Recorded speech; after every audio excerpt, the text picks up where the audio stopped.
Hello बच्चों, my name is मोहक अग्रवाल। बच्चों, मैं आपके लिए एक और नया सेशन लेके आया हूँ एनाटॉमी ऑफ फ्लावरिंग प्लांट्स का, जिसमें आज हम लोग डिस्कस करने जाएंगे सेकेंडरी ग्रोथ के बारे में। अभी तक इंपॉर्टेंट टॉपिक मैंने बहुत सारे कवर करा दिए आपको, मेरिस्टेमेटिक टिश्यू के बारे में, परमानेंट टिश्यूज के बारे में, टिश्यू सिस्टम्स के बारे में एंड मोर देन बहुत सारी चीजें इतनी करा दी है, क्वेश्चन कहीं से भी आए रुकेगा नहीं आपका। क्लियर है? हाँ या ना? तो इस सेशन में अपन लोग अब कवर करने जाएंगे सेकेंडरी ग्रोथ को, कि प्लांट में किस तरीके से या किसकी वजह से सेकेंडरी ग्रोथ होती है। जैसा हमें पता है प्लांट लेंथ वाइज ग्रो करता है, वो होते ही है एपिकल मेरिस्टम्स की वजह से, इतना हम जानते हैं। वो प्राइमरी ग्रोथ का पार्ट है, लेंथ में इंक्रीज होना वो प्राइमरी मेरिस्टम्स का काम होता है। बट जो सेकेंडरी ग्रोथ आती है, इन शॉर्ट जब प्राइमरी डेवलपमेंट हो चुका होता है, तब जो विड्थ में इंक्रीज होती है स्टेम, जो हम कहते हैं आगे जाके तना बनेगा। जो स्टेम पतली सी स्टेम थी जो इनिशियली, वो आगे जाके वो क्या तना बनेगा, वही सेकेंडरी ग्रोथ की बातें मैं डिस्कस करने जाऊंगा। और जो छाल होती है किसी भी पेड़ की, जो छाल होती है कॉर्क, हाँ या ना? एक तो उसके ऊपर की लेयर्स होती हैं। कॉर्क सुना होगा आपने, जनरली वाइन की बोतल्स पे या फिर महंगे महंगे होटल्स में पानी की बोतल्स के ऊपर जनरली वो कॉर्क प्रेजेंट होती है। मूवीज वगैरह में भी देखा होगा आप, एक पिन की मदद से उस कॉर्क को ओपन किया जाता है शैंपेन्स की बोतल में। तो उसी कॉर्क जो हमें प्लांट से मिलती है, उसी के बारे में बातें करेंगे। वो भी सेकेंडरी ग्रोथ का ही पार्ट है। क्लियर है? तो ध्यान से सुनना, इंटरेस्टिंग सेशन है, बहुत मजा आएगा। क्लियर है? तो अपनी अपनी एनसीईआरटी जल्दी से निकाल लीजिए, pen pencil marker bold marker जो भी यूज करते हो मार्क करने के लिए निकाल के तैयार हो जाओ। क्लियर है? अपन बात कर रहे हैं सेकेंडरी ग्रोथ पर। क्लियर है? देखिए सेकेंडरी ग्रोथ अपने अपने एनसीईआरटी में जैसा आप देख पा रहे होंगे, समझ में भी आएगा आप अगर एनसीईआरटी साथ में लेके बैठे हुए हैं तो। क्लियर है? सेकेंडरी ग्रोथ की बात हो रही है। The growth of the roots and stem in length with the help of apical meristem is called the primary growth। तो इनिशियल फेज में जो प्लांट के अंदर ग्रोथ होती है, जिसकी वजह से चाहे वो रूट हो चाहे वो स्टेम हो, उसकी लेंथ बढ़ती है। केवल जो इनिशियल फेज में जो ग्रोथ होती है, किसकी वजह से? एपिकल मेरिस्टम की वजह से। वो रूट और स्टेम की ग्रोथ लेंथ वाइज कराता है, और उस ग्रोथ को हम प्राइमरी ग्रोथ बोलते हैं, जो इनिशियल फेज में दिखती है। क्लियर है? बट अब क्या केवल प्लांट में यही ग्रोथ होती है? नहीं, इसके अलावा भी एक और ग्रोथ होती है जिसे हम सेकेंडरी ग्रोथ कहते हैं, जो कब होगी? जब प्राइमरी ग्रोथ हो चुकी है, उसके बाद का जो डेवलपमेंट है वो सेकेंडरी ग्रोथ करवाती है। तो सुनना जरा, apart from primary growth most dicotyledonous plants exhibit an increase in girth. Girth मतलब चौड़ाई में बढ़ना, विड्थ बढ़ना उसकी। क्लियर है? तो प्राइमरी ग्रोथ के अलावा डाइकॉट प्लांट्स में सेकेंडरी ग्रोथ भी देखी जाती है, जिसकी वजह से क्या मोटाई बढ़ती है किसी भी प्लांट की। क्लियर है? थिकनेस बढ़ती है। तो वही लिखा, apart from primary growth most dicotyledonous plants exhibit an increase in girth. This increase is called the secondary growth. इस गर्थ में इंक्रीमेंट होने का या विड्थ में इंक्रीमेंट होने को हम सेकेंडरी ग्रोथ बोलते हैं। क्या बोलते हैं? सेकेंडरी ग्रोथ बोली जाती है। लेंथ वाइज जो इंक्रीमेंट या ग्रोथ होती है वो प्राइमरी ग्रोथ है, और जो वाइड या गर्थ बढ़ाने के लिए जो ग्रोथ होती है उसे हम सेकेंडरी ग्रोथ कहते हैं। क्लियर है? प्राइमरी ग्रोथ में आपको बहुत सारे पता है, एपिकल मेरिस्टम, इंटरकैलरी मेरिस्टम, ये सारे होते हैं। अब बात आती है, सर ये सेकेंडरी ग्रोथ किस टाइप के टिश्यूज की वजह से होता है? वो सुनना। The tissues involve in secondary growth कौन है? ध्यान से देखेंगे। क्या अब मैं वो टिश्यूज बता रहा हूं जो सेकेंडरी ग्रोथ में इन्वॉल्व रहते हैं। कौन कौन है? लेटरल मेरिस्टम्स है। कौन है? लेटरल मेरिस्टम्स है। तो अब इसमें आता कौन है वो सुनना।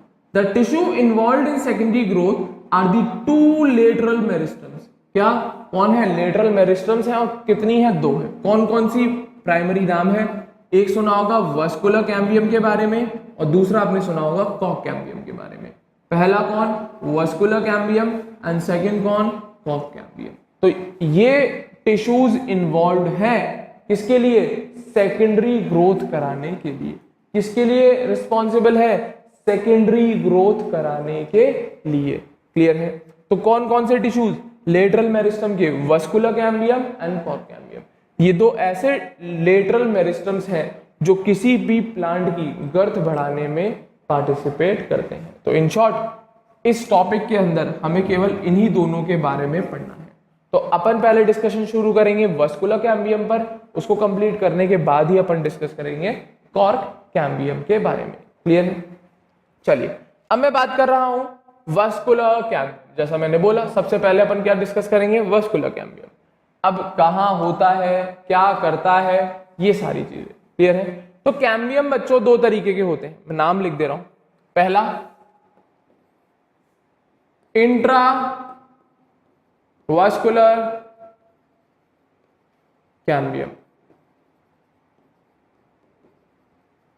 दूसरा होता है इंटर वस्कुलर कैम्बियम। ठीक है ना? दो प्रकार के आपके पास वस्कुलर कैम्बियम, एक है इंट्रा, एक है इंटर। अब क्या फर्क है सर? पोजीशन का फर्क वो तो है, उससे बढ़िया एक और फर्क, ये प्राइमरी या इनिशियल फेज में ही दिख जाता है। इंट्रावस्कुलर कैम्बियम प्राइमरी टिश्यू है, इनिशियल फेज में ही हमें दिख जाता है। बट ये जो है ना इंटरवस्कुलर कैम्बियम, ये हमें प्राइमरी ग्रोथ होने के बाद किसी प्लांट की लेटर फेज में देखने को मिलता है। तो ये सेकेंडरी टिश्यू है, वो प्राइमरी टिश्यू है और ये बाद में बनता है जब प्राइमरी ग्रोथ हो जाती है, तो ये सेकेंडरी टिश्यू में गिना जाता है। तो होते दोनों ही वस्कुलर कैम्बियम है, बट एक प्राइमरी है एक सेकेंडरी है। वो इनिशियल फेज में ही बन चुका है। कौन? Intravascular cambium. जब बचपन से प्लांट बना था तभी से दिख रहा है, बट ये कब दिखा? जब आगे जाके सेकेंडरी ग्रोथ होनी है, तो सेकेंडरी ग्रोथ कराने के लिए कुछ टिश्यूज में चेंजेस आते हैं और वो इंटरवस्कुलर कैम्बियम बनाते हैं। तो ये सेकेंडरी टिश्यू है, वो प्राइमरी टिश्यू है, इसको याद रखना। क्लियर है? ये सबसे मेजर फर्क है। दूसरा इनकी पोजीशन का, अभी बताएंगे कैसे कैसे क्या होता है। ठीक है ना? सुनिए क्या? The meristematic layer that is responsible for cutting of vascular tissues. तो वस्कुलर कैम्बियम और कोई नहीं, वो मेरिस्टेमेटिक लेयर है जो वस्कुलर टिश्यू, कौन? जाइलम और फ्लोएम को कट करने में काम आते हैं। क्लियर है? तो वो मेरिस्टेमेटिक लेयर जो रिस्पॉन्सिबल है किसकी कटिंग के लिए? वस्कुलर टिश्यूज, उनको बीच में से दो भागों में काट देती है। कौन कौन? जाइलम और फ्लोएम को। और वो कौन है? और कोई नहीं, वस्कुलर कैम्बियम है, और ये एक मेरिस्टेमेटिक लेयर है। क्लियर है? आगे सुनना, डेफिनेशन है वस्कुलर कैम्बियम की। क्या? The meristematic layer that is responsible for cutting of vascular tissues, xylem and phloem, is called vascular cambium. तो वो मेरिस्टेमेटिक लेयर जो जाइलम और फ्लोएम की कटिंग के लिए रिस्पॉन्सिबल है, उसे हम कहते हैं वस्कुलर कैम्बियम। क्लियर है? आगे सुनना, in the young stem it is present in patches as a single layer between the xylem and the phloem. जब स्टेम यंग होती है तो ये जो वस्कुलर कैम्बियम है पैचेस की फॉर्म में मिलते हैं, छोटे छोटे मार्क की फॉर्म में मिलते हैं। किसके बीच में? In between xylem and phloem. बिल्कुल इसी तरीके से जैसे मैं आपको दिखा चुका हूं, वस्कुलर टिश्यूज में एक बीच में पैच मिल जाता है, यही होता है कैम्बियम। और ये स्पेशली नाम और बता दे रहा हूं, ये है इनिशियल फेज, जब स्टेम नई नई बनी होती है। ये क्या है? Vascular cambium. और ये कौन सा वाला है वो भी लिख दे रहा हूं,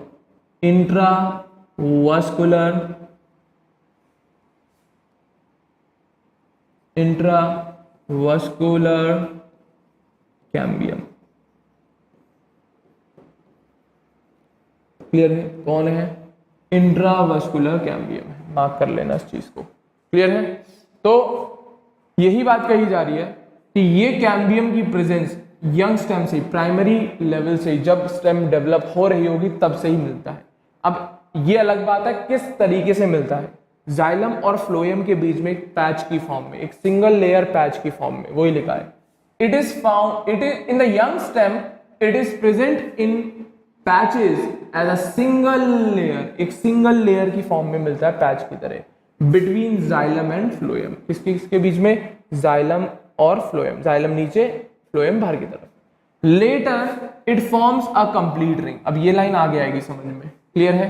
बाद में ये एक कंप्लीट रिंग बना लेता है। जैसा कि आपको स्ट्रक्चर ध्यान हो, जाइलम का अरेंजमेंट इन डाइकॉट स्टेम, मैंने बताया था, ये डाइकॉट रूट देख लो, स्टेम छोड़ो, उसमें जो इंटर नहीं था वहां पे इंट्रावस्कुलर कैम्बियम बनाया हुआ है, उसमें जो था इंटरवस्कुलर कैम्बियम नहीं था, इंट्रावस्कुलर कैम्बियम बनाया हुआ था। दिखा भी देता हूं एक बार मैं आपको, क्लियर है।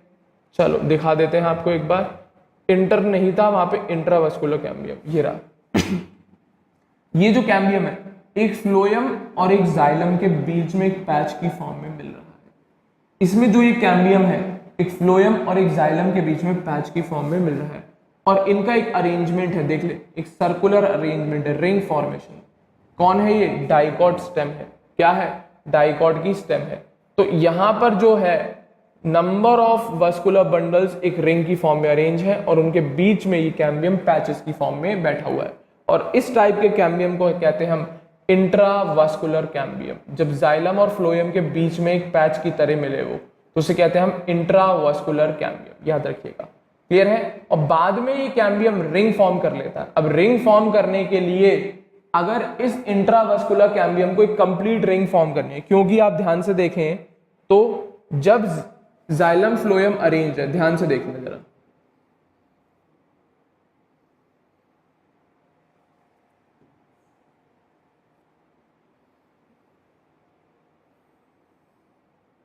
इस तरीके से वस्कुलर बंडल अरेंज है। एक कैम्बियम यहाँ, एक कैम्बियम यहाँ, एक कैम्बियम यहाँ, एक यहाँ, एक यहाँ। तो ये कैम्बियम पैचेस की फॉर्म में कोई रिंग फॉर्म कर रहा है क्या पूरी? अभी नहीं, बट अगर मैं इन कैम्बियम को कनेक्ट कर दूं तो रिंग फॉर्म होगी। अब कैम्बियम की मेरे को रिंग बनानी है, ये बना दी मैंने कंप्लीट रिंग। एक वस्कुलर बंडल ज्यादा बाहर चला गया, कैम्बियम की रिंग थोड़ी अच्छी बनानी, तब समझ में आ पाएगा आपको। अब इनिशियल फेज में तो हमें इस तरीके से मिलती है वस्कुलर कैम्बियम की रिंग। जब ये डेवलप हो जाता है, कौन? सेकेंडरी ग्रोथ होने वाली होती है उस टाइम पर। अब नंबर ऑफ वस्कुलर बंडल से मत रोना कि सर इसमें ज़्यादा बना दिया आपने, इसमें कम बना दिए, फिर कमेंट में लिख रहे हैं सर ये गलत है, वो गलत है, ये सही है, वो गलत है। इसमें टाइम वेस्ट मत करो, ध्यान से सुनो। अब जरा ये जो कैम्बियम था पैचेस में अलग अलग, अब वो रिंग बना लेगा।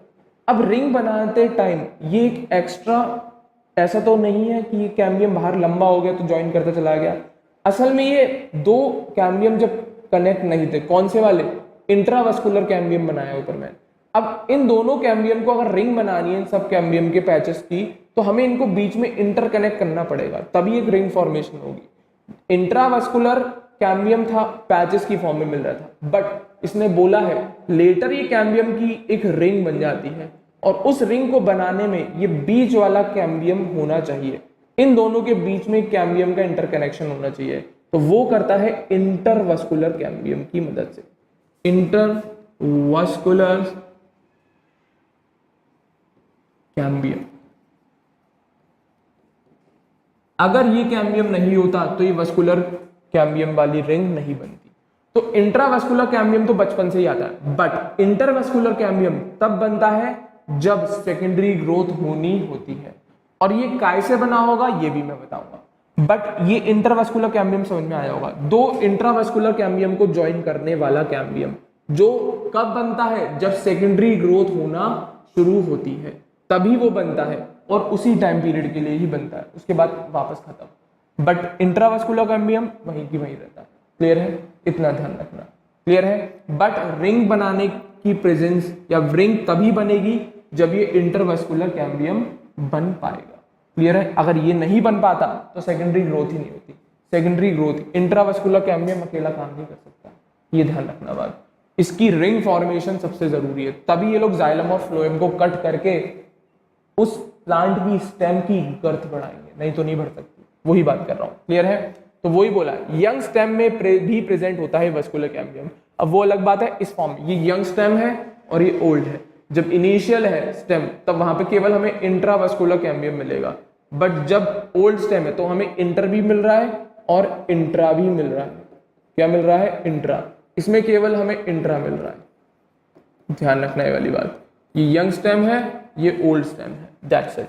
और रिंग फॉर्मेशन तभी होगी जब इंटरवस्कुलर कैम्बियम आएगा, तभी प्रॉपर तरीके से आपकी कैम्बियम रिंग काम करेगी। और ये पूरी जो रिंग बनी है इसको कहते हैं अपन कैम्बियम रिंग। क्या बोलते हैं? Cambium ring. अब जब तक ये नहीं बनेगी तब तक सेकेंडरी ग्रोथ नहीं होगी, जब तक ये रिंग नहीं बनेगी तब तक सेकेंडरी ग्रोथ नहीं होगी, ध्यान रखना। क्लियर है? आगे बढ़ रहा हूं। अब बात कर रहे हैं formation of cambial ring. Clear है? जो मैंने बता दी वैसे अब आपको कैसे बनी होगी। इंट्रावस्कुलर तो पहले से था, अब उनका इंटरकनेक्शन हो गया होगा।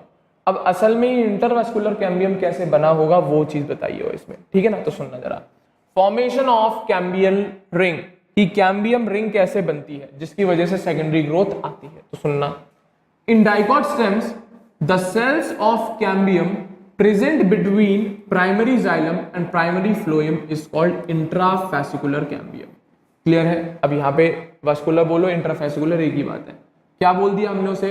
Intrafascicular cambium. ध्यान रखना, वो कैम्बियम जो एक प्राइमरी जाइलम और प्राइमरी फ्लोएम के बीच में प्रेजेंट होता है उसे कहते हैं हम इंट्राफेसिकुलर कैम्बियम। क्या बोलते हैं? Intrafascicular cambium. और वो वाले सेल्स, अब सुनना जरा, तो ये तो प्राइमरी लेवल से ही मिलता है। जब स्टेम का जन्म हुआ, जब नया नया बना होता है प्राइमरी जाइलम फ्लोएम, तभी से मिलता है डाइकॉट में। अब बात आती है इंटरफेसिकुलर कैम्बियम कैसे बना। तो सुनना जरा, the cells of medullary cells adjoining these intrafascicular cambium becomes meristematic। Clear है? जब हम लोग ये अरेंजमेंट बनाते हैं डाइकॉट स्टेम में, देखना जरा ध्यान से, एक बढ़िया सा अरेंजमेंट बना के दिखाऊं तुम्हें।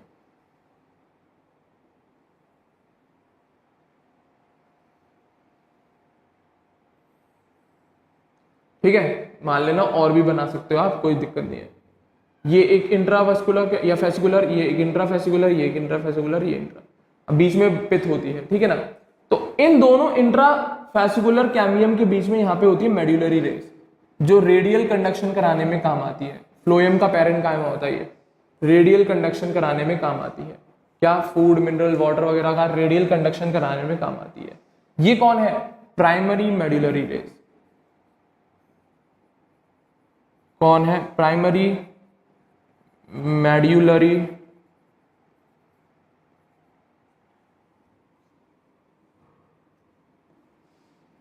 रेस। कुछ नहीं, ये पैरेन्काइमेटस टिश्यू होता है, फ्लोएम का पैरेन्काइमेटस टिश्यू जनरली, ठीक है ना? ये रेडियल कंडक्शन के लिए काम आता है, क्योंकि जाइलम फ्लोएम तो लॉन्गिट्यूडनल कंडक्शन हो गया। क्लियर है? अगर हमें रेडियली कंडक्शन कराना है फूड, वाटर, मिनरल्स का, तो वो ये मेड्यूलरी पैरेन्काइमा की मदद से होता है, जिनको हम प्राइमरी मेड्यूलरी रेस बोलते हैं। क्या बोलते हैं? Primary medullary rays. Initial phase में मिल रही है तो प्राइमरी बोल दिया जाता है। तो इन्हीं की सेल्स हैं कुछ, तो वही लिखा है the cells of medullary cells. तो ये जो मेड्यूलरी रेस है, पैरेन्काइमेटस सेल्स हैं, ये सेल्स जो दो इंटरवस्कुलर इंट्राफेसिकुलर कैम्बियम को ज्वाइन करने वाली है, तो वही लिखा है the cells of medullary cells adjoining these intrafascicular cambium. इन दोनों इंट्राफेसिकुलर कैम्बियम को जो ज्वाइन करने वाली है, बिकम्स मेरिस्टेमेटिक। तो ये सेल्स क्या हो जाती है? Meristematic convert. जो परमानेंट है, पैरेन्काइमेटस सेल्स होती है, परमानेंट हो चुकी है। तो सुनना जरा, ये सेल्स अपनी डिवाइड करने की कैपेसिटी खो चुकी थी, क्योंकि ये पैरेन्काइमेटस होती है। Parenchyma is a permanent tissue, parenchyma is a permanent tissue, पढ़ा चुका हूं। तो जब सेकेंडरी ग्रोथ होने का टाइम होता है, तो एक परमानेंट टिश्यू जो बन चुका है वो वापस से मेरिस्टेमेटिक कन्वर्ट हो जाता है। जो एक टिश्यू परमानेंट हो चुका है, पैरेन्काइमा सेल्स होती है, इसमें पैरेन्काइमेटस टिश्यू होता है ये, ठीक है ना? इसमें वापस से मेरिस्टेमेटिक एक्टिविटी की याददाश्त आ जाती है। तो वही लिखा है the cells of medullary cells adjoining these intrafascicular cambium become meristematic and form the interfascicular cambium. क्या बना लेता है ये? Medullary rays. ये पैरेन्काइमेटस मेड्यूलरी रेस क्या बना लेती है? इन दोनों इंट्राफेसिकुलर कैम्बियम को जोड़ने वाला क्या? Interfascicular cambium. ये नहीं भगवान ने ऊपर से चिपका है, यही मेड्यूलरी रेस जो थी ये मेरिस्टेमेटिक हो जाती है इस रीजन में, और ये इन दोनों इंट्राफेसिकुलर कैम्बियम को ज्वाइन करा देती है। मैं कलर बदल देता हूं उसका। इन दोनों इंट्राफेसिकुलर कैम्बियम को ज्वाइन करा देते, इसी तरीके से यहाँ पे, इसी तरीके से यहाँ पर, इसी तरीके से यहाँ पर। तो ये और कुछ नहीं, ये मेड्यूलरी रेस जो परमानेंट पेरेन्काइमेटस टिश्यू था उसमें वापस से मेरिस्टेमेटिक एक्टिविटी आई और उन्होंने इंटरफेसिकुलर कैम्बियम बना लिया, जिससे एक रिंग कंप्लीट हो गई। और वो एक रिंग कंप्लीट होने के बाद इसको कैम्बियम रिंग कह देते हैं। और इसी मेड्यूलरी रेस की वजह से ये कैम्बियम की रिंग कंप्लीट हो जाती है। तो वही लिखा है, the cells of medullary cells adjoining these intrafascicular cambium become meristematic and form interfascicular cambium, thus a continuous ring of cambium is formed। और इसी वजह से, क्योंकि ये मेड्यूलरी रेस की पेरेन्काइमेटस सेल्स मेरिस्टेमेटिक कन्वर्ट होने की वजह से ये इंटरफेसिकुलर कैम्बियम में कन्वर्ट होती है, और इन्हीं इंटरफेसिकुलर कैम्बियम की मदद से ये एक पूरी कैम्बियम की रिंग फॉर्म हो जाती है, जिससे वो सेकेंडरी ग्रोथ का काम करवा सके। और अगर ये नहीं बनती रिंग तो सेकेंडरी ग्रोथ नहीं हो पाती, तो सेकेंडरी ग्रोथ नहीं हो पाती। क्लियर है? तो मेड्यूलरी रेस की सेल्स ही होती हैं, मेड्यूलरी रेस जो प्राइमरी मेड्यूलरी रेस जो पेरेन्काइमेटस सेल्स हैं वो ही मेरिस्टेमेटिक में कन्वर्ट होके क्या एक कैम्बियम की रिंग फॉर्म कर लेती हैं। क्या फॉर्म कर लेती हैं? कैम्बियम की रिंग। क्लियर है? तो ये थी कैम्बियम की रिंग फॉर्मेशन, इस तरीके से होती है। इंट्राफेसिकुलर तो बचपन से ही था इनके पास, इंटरफेसिकुलर जब ओल्ड हो गई स्टेम तब आके बनता है। अब किसकी सेल से बनता है? मेड्यूलरी रेस की सेल से। क्लियर है? किसकी सेल से बनता है? Medullary rays. पढ़ा चुका हूं मेड्यूलरी रेस क्या होती है। क्लियर है? यही है। क्लियर है? हाँ या ना? जो रेडियल कंडक्शन होता है खाने का, पानी का, पीने का, रहने का, एक्सवाइजेड रहने का नहीं, जो भी रेडियल कंडक्शन होता है ट्रांसपोर्ट, चाहे वो मिनरल्स का हो चाहे वो वाटर का हो, वो इन्हीं मेड्यूलरी रेस की मदद से होता है। That's it. क्लियर है? और यही रेस क्या बाद में जाके सेकेंडरी जब डेवलपमेंट होना होता है, सेकेंडरी ग्रोथ होनी होती है, तो ये रेस की सेल्स मेरिस्टेमेटिक होके इंटरफेसिकुलर कैम्बियम भी बना लेती है। मल्टीपर्पस है भाई, मल्टीपर्पस है। क्लियर है? तो ये बात थी भाई कैम्बियम रिंग की फॉर्मेशन की, कैसे फॉर्म हुई कैम्बियम की रिंग। क्लियर है? हाँ या ना? कैसे फॉर्म हुई कैम्बियम की रिंग। अब रिंग बन गई तो अब काम भी तो देखें उसका। रिंग बना दी आपने, अच्छी बात है, अब उसका काम तो बताओ। तो उसका काम पहले बता देता हूं, तब जाके अपन टॉपिक डिस्कस करेंगे। क्लियर है? तो डायग्राम से समझो भाई। देखो, ये आपकी है ओल्ड यंग स्टेम। कैसी है ये? यंग। थोड़ा और क्लियर लिख दूं, ये कैसी है? यंग।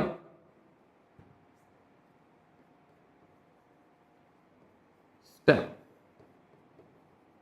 क्लियर है? अभी मैं केवल स्टेम में सेकेंडरी ग्रोथ दिखा रहा हूं, रूट में जो सेकेंडरी ग्रोथ होगी वो एंड में डिस्कस करेंगे। अभी अपन बात कर रहे हैं स्टेम में। ठीक है ना? तो सुनना, डाइकॉट की स्टेम है, यंग स्टेम है, इसमें सब वस्कुलर बंडल्स बैठे हुए हैं। रेड जाइलम है और ब्लू कलर फॉर फ्लोएम है। क्लियर है? तो ये वस्कुलर बंडल्स बैठे हुए हैं, इनके बीच में जो ग्रीन पैचेस दिख रहे हैं दीज आर इंट्राफेसिकुलर कैम्बियम। इनके बीच में जो ग्रीन कलर के पैचेस हैं आपको दिख रहे होंगे आराम से, वो आपके इंट्राफेसिकुलर कैम्बियम है। कौन है? इंट्राफेसिकुलर कैम्बियम है, और कोई नहीं है। क्या है? Intrafascicular cambium. That's it. Clear है? हाँ या ना? अब जैसे ये स्टेम ओल्ड हुई तो फॉर्मेशन हो गई इंटरफेसिकुलर कैम्बियम की। इसकी फॉर्मेशन हुई इंटरफेसिकुलर कैम्बियम, जिस कैम्बियम की मदद से ये इंट्राफेसिकुलर कैम्बियम जुड़ जुड़ के एक कैम्बियम की रिंग फॉर्म कर लेते हैं, जिसकी मदद से इंटरफेसिकुलर कैम्बियम क्या दो इंट्राफेसिकुलर कैम्बियम को ज्वाइन करने का काम करता है। और जैसे ही ज्वाइन करता चलता है तो एक कंप्लीट रिंग बन जाती है, जिसको हम कैम्बियम रिंग कहते हैं। क्या बोलते हैं? कैम्बियम रिंग बोलते हैं। तो यहां पर जो ये मेंशन कर रखा है वस्कुलर कैम्बियम, ये और कोई नहीं, इंट्राफेसिकुलर कैम्बियम को मेंशन कर रखा है। किसको मेंशन कर रखा है? इंट्राफेसिकुलर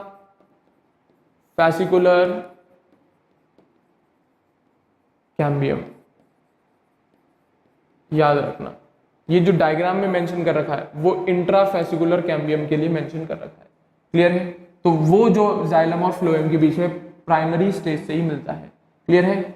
अब जैसे ही स्टेम ओल्ड हुई तो ये बीच में जो ब्लैक कलर के इंटरकनेक्शन दिख रहे हैं आपको इन ग्रीन कलर के पैचेस में, वो होती है इंटरफेसिकुलर कैम्बियम। अब किससे बने होंगे? किससे बने होंगे?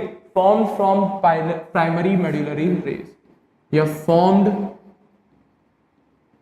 बाय, किसने बनाए हैं? Primary medullary rays. कैसी होती है सेल्स? पेरेन्काइमेटस। कैसी होती हैं? Parenchymatous sales. कैसी सेल्स होती है इनकी? पैरेन्काइमेटस। याद रखना, नहीं पता तो पीछे मैंने मेंशन कर भी रखा है।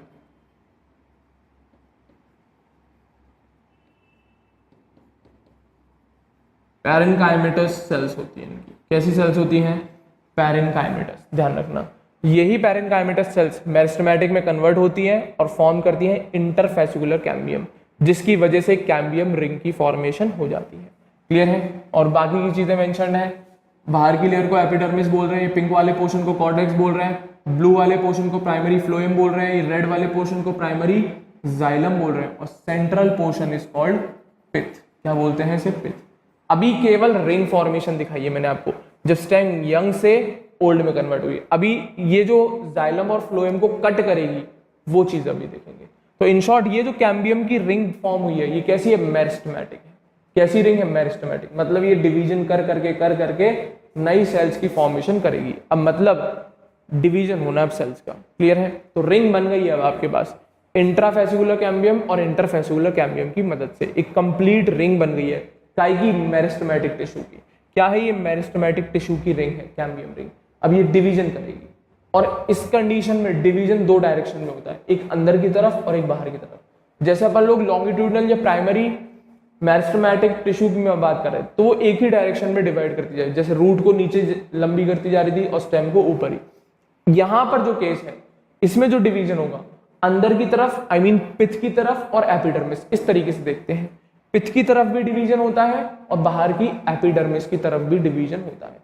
तो ये कैम्बियम रिंग दो डायरेक्शन में डिवीजन शो करती है, towards pith and towards epidermis. तो इतनी बेहतरीन है ये रिंग, इतना अच्छे मेरिस्टेमेटिक सेल्स है। ये पिथ की तरफ भी डिवीजन शो करती है और पेरिफेरी, जिसकी वजह से पूरी विड्थ बढ़ती चली जाती है, बढ़ती चली जाती है, बढ़ती चली जाती है। क्लियर है? ध्यान रखने वाली बात। क्लियर है? अभी इसमें तो मैंने केवल आपको क्या बताया है, किस तरीके से कैम्बियम की रिंग फॉर्म हुई एक यंग स्टेम में से एक ओल्ड स्टेम की तरफ जब हम जाते हैं। कैसे बना है ये इंटरफेसिकुलर कैम्बियम, वो मैंने बता दिया। इसके बीच में अब यहाँ पे मेंशन नहीं है, मेडुलरी रेज में एक रेड कलर की लाइन से बना देता हूँ आपके लिए।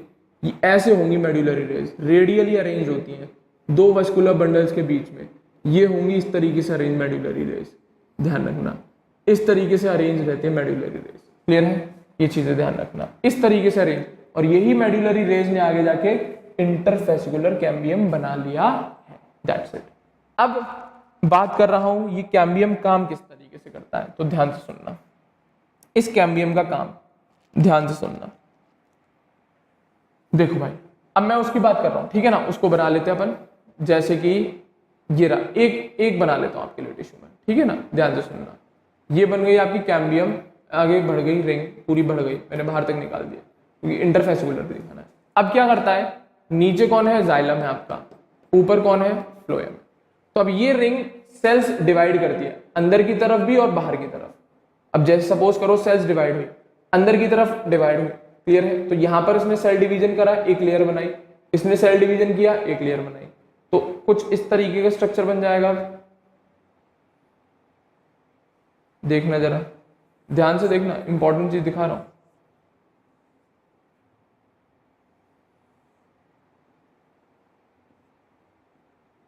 ये आ गई एक लेयर, इससे ही जुड़ती हुई एक ऊपर लेयर बन गई, इससे जुड़ती हुई एक नीचे लेयर बन गई। यहां पर आ गया आपका प्राइमरी फ्लोएम। क्लियर है? ये आ गई आपकी कैम्बियम की रिंग बाहर तक, ठीक है ना? तो जब सेल्स डिवाइड करी, इसने अंदर की तरफ भी करी और बाहर की तरफ। ये अंदर की तरफ जो ये था कौन? Primary phloem, sorry primary xylem, primary xylem. और ये बाहर की तरफ था प्राइमरी फ्लोएम। बट जब इस कैम्बियम ने सेल डिवीजन किया, एक अंदर की तरफ लेयर बना दी, एक बाहर की तरफ। तो अंदर की तरफ जो ये लेयर बनी है, अंदर की तरफ जो ये लेयर बनी है, वो बनी है सेकेंडरी, काय की? सेकेंडरी जाइलम की। और ये जो बाहर की तरफ लेयर बनी है, वो बनी है सेकेंडरी फ्लोएम की। तो इस तरीके से डेवलपमेंट होता है। तो ये रिंग अंदर भी डिवाइड करती है सेल्स को, बाहर की तरफ भी। तो ऐसा हुआ कि ये जो प्राइमरी जाइलम और प्राइमरी फ्लोएम था वो कट हो गए, दूर जाते जा रहे हैं। अब ऐसा एक बार नहीं होता, लेयर बाय लेयर बनती चली जाती है। क्या? एक लेयर, फिर दूसरी लेयर, फिर तीसरी लेयर बनती चली जाती है। और यहां पर एक खासियत है इस कैम्बियम रिंग की, क्या? ये अंदर की तरफ डिवीजन ज्यादा करता है। मतलब अंदर की तरफ जो ये सेल्स है, जैसे मान लो ये ब्लैक कलर की ये है कैम्बियम की रिंग, रेड वाला पोर्शन नहीं कह रहा मैं, ठीक है ना, ये पतला सा ब्लैक कलर का पोर्शन बन रहा है आपके में। मैं कोई और कलर यूज करने की कोशिश करता हूं, शायद दिख जाए, उससे नहीं दिख रहा इससे भी।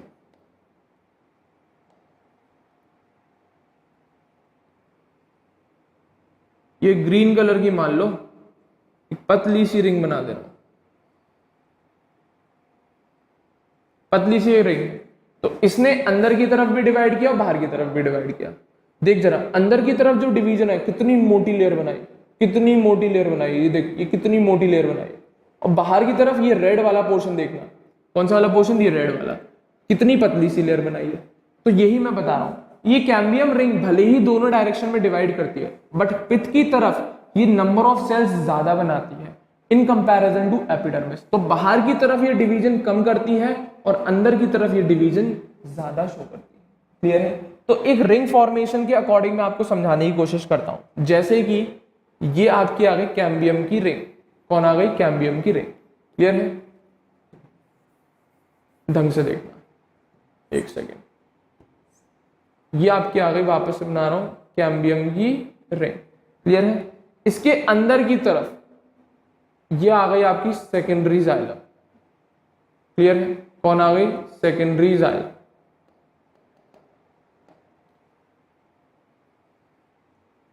ढंग से नहीं बनाइए, एक सेकेंड, वेट अ सेकेंड, है ना, वापस से बनाते हैं। ये कौन है? कैम्बियम की रिंग। इसके बाद है ये सेकेंडरी जाइलम की रिंग। क्लियर है? अंदर तो बेचारा वैसे ही वो था, कौन? Primary xylem. ये आपका कौन आ गया? Primary xylem. इसी तरीके से बाहर की तरफ ये आ गई आपकी सेकेंडरी फ्लोएम, और इसके बाहर आ गई आपकी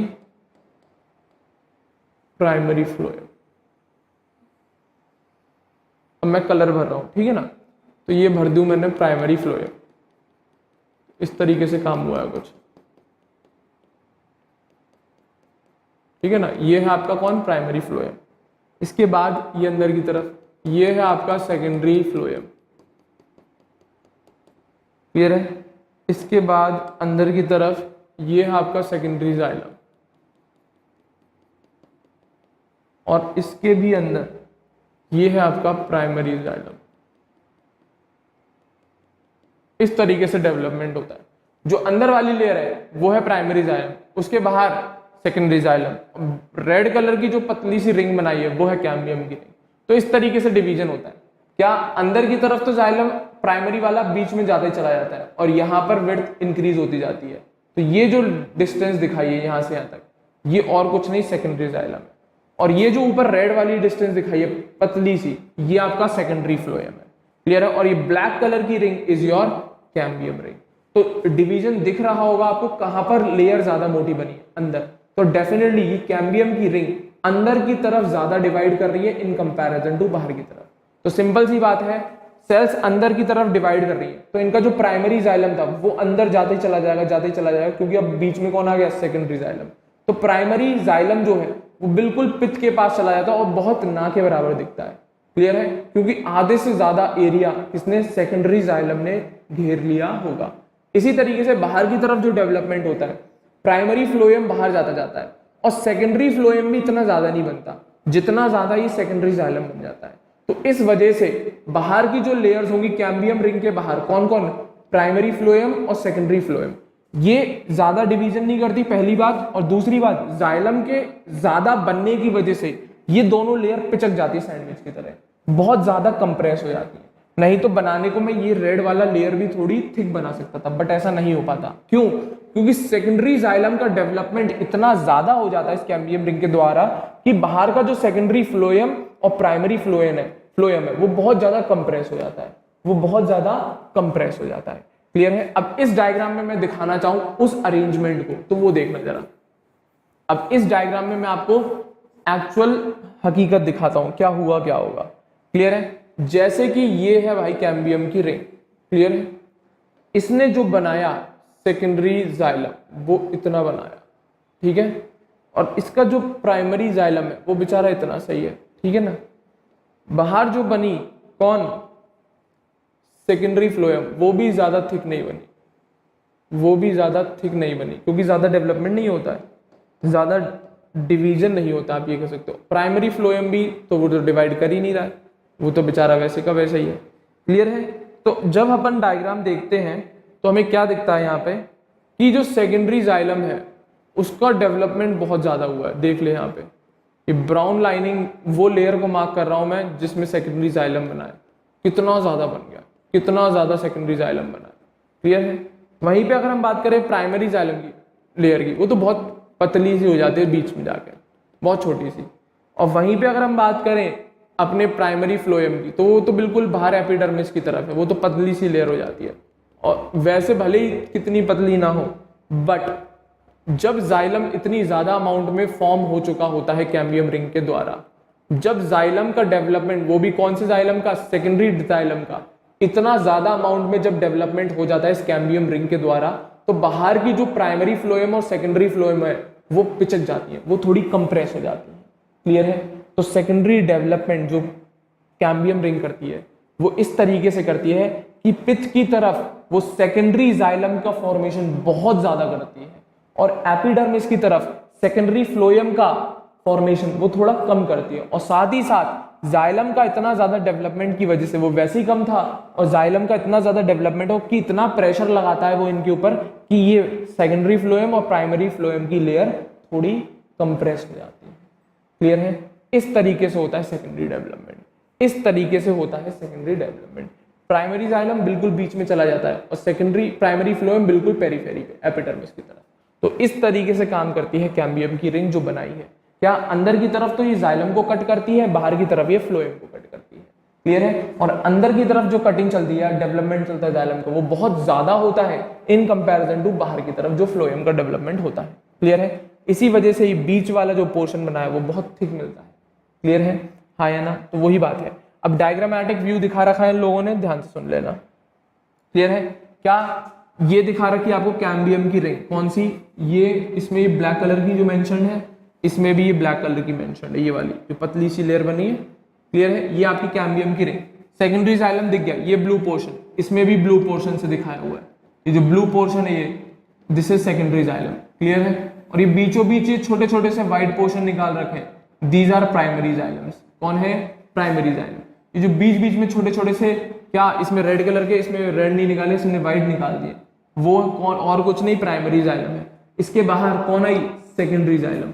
इसके बाहर ये कैम्बियम की रिंग मान लेना पूरी, क्या मान लेना इसे? कैम्बियम की रिंग मान लेना, मान लो, या उसने थोड़ी बाइफरकेट करके दिखा दी, कैम्बियम की रिंग दिखा दी इसने। क्लियर है? बाहर की तरफ ये रेड पोर्शन जो है, दिस इज सेकेंडरी फ्लोएम। ये जो रेड वाला पोर्शन है बाहर डॉटेड रेड, वो है सेकेंडरी फ्लोएम। ब्लू वाला पोर्शन कौन है? Secondary xylem. व्हाइट वाला पोर्शन कौन है? Primary xylem. अब ये जो बाहर ब्लू कलर की जो पतली सी रिंग बन रही है, ये और कुछ नहीं, प्राइमरी फ्लोएम है। कौन है? Primary phloem. क्लियर है? कौन है? Primary phloem. अगर नहीं मेंशन है मैं मेंशन कर दे रहा हूं यहाँ पे, प्राइमरी फ्लोएम। इसमें ये अंदर वाला पार्ट है, इसको प्राइमरी जाइलम। तो प्राइमरी जाइलम और प्राइमरी फ्लोएम के साथ यही होता है बेचारे, वो वैसे ही बहुत कम होते हैं और उनको दूर दूर फेंक दिया जाता है।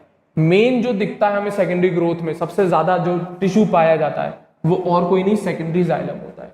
जो मेन सेकेंडरी डेवलपमेंट में जो सबसे ज्यादा अमाउंट में टिश्यू फॉर्म होता है वो और कोई नहीं, सेकेंडरी जाइलम। क्योंकि इस कैम्बियम रिंग का क्या मेरिस्टेमेटिक एक्टिविटी पिथ की तरफ ज्यादा होती है, और पिथ की तरफ वो किसे कट कर रहा है? जाइलम को।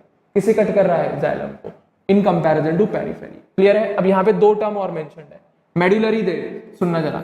अब जब काम हो गया कैम्बियम रिंग का, क्लियर है, तो वापस से मेडुलरी रेज डेवलप हो जाती है, क्योंकि ये तो है नहीं, जब प्लांट की सेकेंडरी ग्रोथ कंप्लीट हो जाएगी तो उसका रेडियल कंडक्शन नहीं होगा, बिल्कुल होगा। तो बाद में वापस से वही इंटरफेसिकुलर कैम्बियम वाली रिंग में जो थी जिससे बना था इंटरफेसिकुलर कैम्बियम, वो वापस से क्या बना लेती है, सेकेंडरी मेड्यूलरी रेज बना लेती है। क्या बना लेती है, सेकेंडरी मेड्यूलरी रेज। और ये रेज इस तरीके से होती हैं, बनी हुई होती हैं कि कैम्बियम रिंग के थ्रू पास होती चली जाती है। कैम्बियम रिंग के थ्रू पास होती है किस किस के बीच में, सेकेंडरी फ्लोएम और सेकेंडरी जाइलम। क्लियर है। तो ये रिंग इस तरीके से या फिर ये रेज इस तरीके से फॉर्म होती हैं कि ये बिल्कुल रेडियली पास हो जाती हैं किससे, सेकेंडरी जाइलम से भी और सेकेंडरी फ्लोएम से भी, और कैम्बियम के लिए तो थ्रू तो जाएगी। क्लियर है। तो ये बन गई आपकी मेड्यूलरी रेज, लिखा हुआ है यहां पर, आप ऐड कर सकते हो सेकेंडरी, कौन सी, सेकेंडरी मेड्यूलरी रेज। क्या मेंशन कर सकते हैं, सेकेंडरी मेड्यूलरी रेज। यहां पर दो टर्म मेंशन है, फैलम एंड फेलोजन। इसको मैं बता देता हूं, ये अगला टॉपिक जो पढ़ाऊंगा, दिस इज कॉर्क कैम्बियम, ये अगला टॉपिक जो चलेगा। ठीक है, ये भी सेकेंडरी डेवलपमेंट है और ये और कोई नहीं, कॉर्क होती है, दिस इज कॉर्क। क्लियर है, ध्यान रखना पक्का। ये अभी अगला टॉपिक में डिस्कस करेंगे फैलोजन एंड फैलम के बारे में। अभी मेन काम आपका कैम्बियम रिंग का डिवीजन, अंदर की तरफ सेकेंडरी जाइलम काटता है, बाहर की तरफ सेकेंडरी फ्लोएम बनाता है। सेकेंडरी जाइलम का डेवलपमेंट बहुत ज्यादा हो जाता है, सेकेंडरी फ्लोएम का डेवलपमेंट बहुत कम होता है। तो इसी वजह से सेकेंडरी जाइलम का डेवलपमेंट इतना ज्यादा हो जाता है कि बाहर जो सेकेंडरी फ्लोएम और प्राइमरी फ्लोएम है उनकी लेयर्स को ये पिचका देता है। तो यहाँ पर ये जो लेयर है और ये वाली लेयर है, इसको कंप्रेस कर दिया होगा किसने, ये जो सेकेंडरी जाइलम की मोटी सी लेयर फॉर्म हुई है। क्लियर है, हाँ या ना। तो वही मैं समझाना चाह रहा हूँ, इस तरीके से डिवाइड करती है कैम्बियम की रिंग, या फिर इस तरीके से कटिंग करती है वो जाइलम और फ्लोएम। याद रखना किसकी वो ज्यादा कटिंग करती है, जाइलम की, इन कंपैरिजन टू फ्लोएम। और जाइलम की जो कटिंग है वो अंदर की तरफ होती है, पिच की तरफ, और फ्लोएम की जो कटिंग होती है वो पेरिफेरी एपिडर्मिस की तरफ। दैट्स इट, ये काम होता है कैम्बियम रिंग का। अब इसकी थ्योरी लिखी है वो पढ़ लेते हैं, समझ में आ जाएगी। इस तरीके से काम करती है कैम्बियम की रिंग। अब पढ़ोगे तो सब समझ में आ जाएगी, तो सुनना जरा।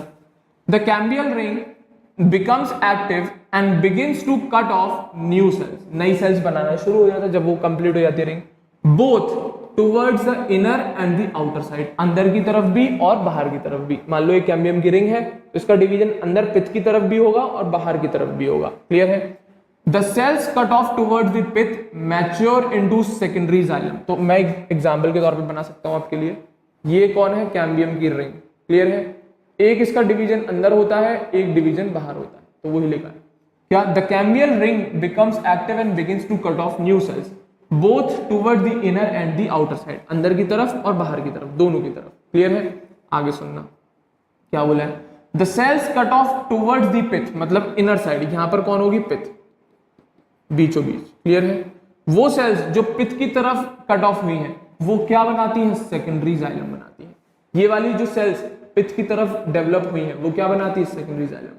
And the cells cut off towards the periphery mature into secondary phloem, जो पेरिफेरी की तरफ डिवाइड होकर बनी है वो बनाती है सेकेंडरी फ्लोएम।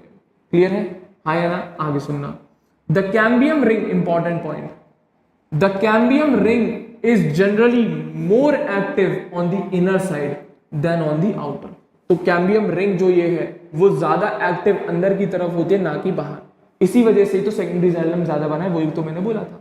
क्या, the cambium ring is generally more active on the inner side, अंदर की तरफ ज्यादा एक्टिव होती है, then on the outer side, मतलब सेकेंडरी जाइलम ज्यादा बनता है in comparison to secondary phloem, line में लिखा है। क्लियर है, आगे सुनना। As a result the amount of secondary xylem produced is more than the secondary phloem, या much more than the secondary phloem बोलना आप, बहुत ज्यादा ही बनता है सेकेंडरी जाइलम सेकेंडरी फ्लोएम के कंपैरिजन में, तो वही लिखा है। As a result the amount of secondary xylem produced is more than secondary phloem and soon forms a compact mass, और एक लेयर में कन्वर्ट हो जाता है, कॉम्पैक्ट मास में कन्वर्ट हो जाता है। क्लियर है, एक कॉम्पैक्ट मास एक सॉलिड मास में कन्वर्ट हो जाता है। क्लियर है, कौन, ये सेकेंडरी जाइलम। आगे सुनना, the primary and secondary phloem, इसी तरीके से जैसे, क्योंकि आपको पता है सेकेंडरी जाइलम ज्यादा बन रहा है, तो आगे सुनना, the primary and secondary phloems get gradually crushed due to the continued formation and accumulation of secondary xylem. और धीरे धीरे टाइम के साथ, क्योंकि ये कैम्बियम की रिंग अंदर डिवाइड करती चली जाती है, इस वजह से ये जो बाहर लेयर बनी होगी काय की, सेकेंडरी फ्लोएम और प्राइमरी फ्लोएम की, ये layer number 1 layer number 2, clear है। सेकेंडरी फ्लोएम और प्राइमरी फ्लोएम की वो लेयर क्या हो जाती है, क्रश्ड हो जाती है, बिकॉज अंदर की तरफ जाइलम बहुत ज्यादा एक्यूमुलेट हो गया होगा, बिल्कुल प्रेस कर देते हैं, क्योंकि बाहर एपिडर्मिस तो कहीं जा नहीं सकती, और ये एपिडर्मिस और इस कैम्बियम रिंग ये जाइलम के बीच में पिचक जाती है, तो बाहर कॉर्टेक्स वगैरह भी तो होंगी, तो उनके बीच में ये दोनों लेयर जो सेकेंडरी फ्लोएम और प्राइमरी फ्लोएम है सैंडविच की तरह पिचक जाती है। इस तरह किसकी तरह, सैंडविच की तरह। तो वही लिखा है, the primary and secondary phloem gets gradually crushed due to the continued formation and accumulation of secondary xylem. तो लगातार बनता जाता है, क्लियर है। आगे सुनना। अब बात आती है सर प्राइमरी जाइलम के क्या साथ हुआ, इनके साथ तो चलो सैंडविच की तरफ क्रश हो गई, प्राइमरी जाइलम देखना। The primary xylem however remains more or less intact, कभी कभी अच्छा खासा अमाउंट में भी और कभी कभी ना के बराबर, पता ही नहीं लगती खत्म हो गई, क्योंकि सेकेंडरी जाइलम इतना ज्यादा बन जाता है हमें प्राइमरी जाइलम की तो जरूरत ही नहीं है फिर, क्लियर है, क्योंकि सारा काम फिर अब सेकेंडरी जाइलम करा लेगा। तो वही बोला है, the primary xylem however remains more or less intact in or around the center, बिल्कुल सेंटर में या सेंटर के पास आसपास, क्लियर है, इन और अराउंड दी सेंटर। तो जैसे पिछले वाले डायग्राम में दिखाया, छोटे से नीचे की तरफ बीच में पित्त के पास क्या प्राइमरी जाइलम बैठे हुए थे, क्लियर है। आगे सुनना। At some places the cambium forms a narrow band of parenchyma, और कुछ पोजीशंस पे जो ग्रीन कलर की लाइनिंग दिखाई थी आपको मैंने डायग्राम में, तो वही बोल रहा है एट सम पोजीशंस, क्या ये जो कैम्बियम की रिंग है, तो वही सुना है। At some places, the cambium form a narrow band of parenchyma which passes through the secondary xylem and the secondary phloem in the radial direction। वो जो ग्रीन कलर की मैंने आपको सेकेंडरी मेडुलरी रेस दिखाई थी वही बोल रहा है। तो असल में वो बनाई किसने होगी, कैम्बियम ने, क्योंकि वो बनी खुद कैम्बियम इन्हीं रेस की वजह से, तो डेफिनेटली किसी से उधार लिया तो उसे चुकाना तो पड़ेगा, तो वही बात है। At some places the cambium forms narrow bands, पतली सी बैंड्स बना लेता है, काई की, पेरेन्काइमा की, पहले भी वो पेरेन्काइमा की थी अब भी रहेंगी वो, सिंपल सी बात है।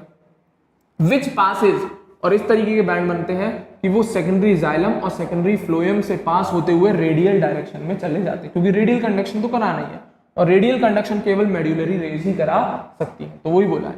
At some places the cambium forms narrow band of parenchyma which passes through the secondary xylem and secondary phloem in radial direction. These are, और कुछ नहीं, secondary medullary rays, उन्हें हम क्या कहते हैं, secondary medullary rays। आपके पास डायग्राम है देख सकते हो, उसमें ग्रीन कलर की बन रही है, किस कलर की बन रही हैं, ये रेज ग्रीन कलर की फॉर्म हो रही होगी, ध्यान से देख लो, उसमें बन रही होगी आपके पास ग्रीन कलर की रेज बन रही होंगी, क्लियर है। रेडियली अरेंज होती है ये रेज, कैसी होती हैं, रेडियली अरेंज होती हैं, ध्यान से देख लेना, किस कलर की बन रही होंगी, ग्रीन कलर की बन रही होगी, क्लियर है। काय की बन रही होंगी, ग्रीन कलर की बन रही होंगी, मैं बना भी दे रहा हूँ यहाँ पे आपके लिए, उसमें आप देख सकते हो डायग्राम में, जो सेकंड वाला डायग्राम बन रहा है उसमें ग्रीन कलर की पतली पतली रेज बन रही होंगी, क्लियर है, नहीं तो अभी मैं दिखाई देता हूँ, क्लियर है। तो ये और कुछ नहीं, सेकेंडरी मेड्यूलरी रेज बनाती कौन है, वो जो कैम्बियम थी, ये वाली कैम्बियम जो सेकेंडरी डेवलपमेंट कर रही थी, यही बना देती है, क्लियर है। सिंपल सी बात है, उधार लिया तो चुकाना पड़ेगा, क्योंकि इंटरफेसिकुलर कैम्बियम जो इनिशियल फेज जब ओल्ड हो रही थी इस टाइम, क्योंकि सेकेंडरी डेवलपमेंट से पहले जब कैम्बियम रिंग फॉर्म हो रही थी तब ये इंटरफेसिकुलर कैम्बियम इन्हीं प्राइमरी मेड्यूलरी रेज ने बनाया था। अब जो बाद में जाके किसमें कन्वर्ट हो गई, ये मेड्यूलरी रेज लिख दिया, केवल ये ग्रीन कलर की डंडियां सी लग रही है कि क्या सेकेंडरी फ्लोएम सेकेंडरी जाइलम से पास होती हुई रेडियल डायरेक्शन में जा रही है, किस डायरेक्शन में जा रही है, रेडियल डायरेक्शन में जा रही है। तो ये और कुछ नहीं, सेकेंडरी मेड्यूलरी रेज किसने बनाई है, कैम्बियम की रिंग ने बनाई है, किसने बनाई है, कैम्बियम की रिंग ने बनाई, दैट्स इट। इस तरीके से काम करती है कैम्बियम की रिंग, कोई बड़ी बात नहीं है, सिंपल सी कंडीशन है। तो इन शॉर्ट जब ये डेवलपमेंट होता है तो स्टेम की विड्थ बढ़ती चली जाती है, बढ़ती चली जाती है, बढ़ती चली जाती है। मेन इंक्रीमेंट किसकी वजह से हुआ, सेकेंडरी जाइलम, क्योंकि उसका अमाउंट बहुत ज्यादा बन गया, उसका अमाउंट बहुत ज्यादा बन गया है और अक्यूमुलेट हो गया। तो मेन जो विड्थ इंक्रीज हुई है वो किसकी वजह से हुई है, सेकेंडरी जाइलम की वजह से। बना फ्लोएम भी है बट जो ज्यादा अमाउंट में है वो कौन है, जाइलम, दैट्स इट, इतना याद रखना, क्लियर है। तो एक डाइकोट स्टेम को मैंने बीच में से काटा तब, क्लियर है, हाँ या ना। अभी आगे जाके रिंग भी दिखाएंगे, बहुत सारी चीजें। कभी कभी आपने सुना होगा पेड़ कितने साल पुराना है वो कैसे बताते हैं, अभी गिनाऊंगा पेड़ की एज कैसे देखते हैं अपन लोग, क्लियर है, वो भी देखेंगे। उम्मीद कर रहा हूँ यहाँ तक सारी चीजें समझ में आ गई होंगी। क्लियर है? तो ये आपका वस्कुलर कैम्बियम की बात हो गई। क्लियर है? उसने जो कैम्बियम रिंग बनाई, कैसे डेवलपमेंट होता है, किस तरीके से ये विड्थ में इंक्रीमेंट कराती है, जाइलम कैसे कट होता है, फ्लोएम कैसे कट होता है, सारी चीजें मैंने बता दी। क्लियर है? तो ये तो बात हो गई आपकी वस्कुलर कैम्बियम की। अब कुछ और चीजें और है, उनको ध्यान से सुनो। यहां तक उम्मीद कर रहा हूं सारी चीजें क्लियर होंगी। ठीक है ना? अब मैं बात कर रहा हूं स्प्रिंगवुड एंड ऑटमवुड की। अभी तक उम्मीद कर रहा हूं आप लोगों को कैम्बियम का काम समझ में आ गया होगा, किस तरीके से वो जाइलम और फ्लोएम को कट करती है। अंदर की तरफ तो जाइलम को कट किया जाता है और बाहर की तरफ फ्लोएम कट होती है। और amount of secondary xylem formed very much, बहुत ज्यादा होता है वो अमाउंट में। क्लियर है? किसके कंपैरिजन में? किसके? सेकेंडरी फ्लोएम के कंपैरिजन में। क्लियर है? तो अब वही बात चल रही है कि स्प्रिंगवुड और ऑटमवुड है क्या चीज? कुछ नहीं, जाइलम की डिपोजिशन के बेसिस पे काम करती है। मेन चीज ये बोलूं, कैम्बियम का नेचर इन्वायरमेंट से बहुत ज्यादा इन्फ्लुएंस्ड रहता है। क्या? कैम्बियम का जो फंक्शन है जाइलम, सेकेंडरी जाइलम बनाने का, सेकेंडरी फ्लोएम बनाने का, वो इन्वायरमेंट से बहुत ज्यादा इन्फ्लुएंस्ड रहता है। उसी वजह से इन दोनों वुड की फॉर्मेशन होती है। उसी वजह से इन दोनों वुड की फॉर्मेशन होती है। बेसिक सा कंसेप्ट है, ज्यादा दिमाग मारने की जरूरत ही नहीं पड़ेगी, आपको रीड करोगे ना तभी समझ में आ जाएगा पढ़ते पढ़ते। क्लियर है? बहुत इजी सा है, एक क्वेश्चन उठ के आ सकता है इस पे से, ध्यान से सुनना। क्या बात कर रहा हूं मैं? स्प्रिंगवुड एंड ऑटमवुड की। अब ये है क्या भाई? सुनना जरा। The activity of cambium is under the control of many physiological and environmental factors. तो कैम्बियम का काम फिजियोलॉजिकल और इन्वायरमेंटल फैक्टर्स पे बहुत ज्यादा डिपेंड करता है, या उनसे बहुत ज्यादा उसको इन्फ्लुएंस होता है।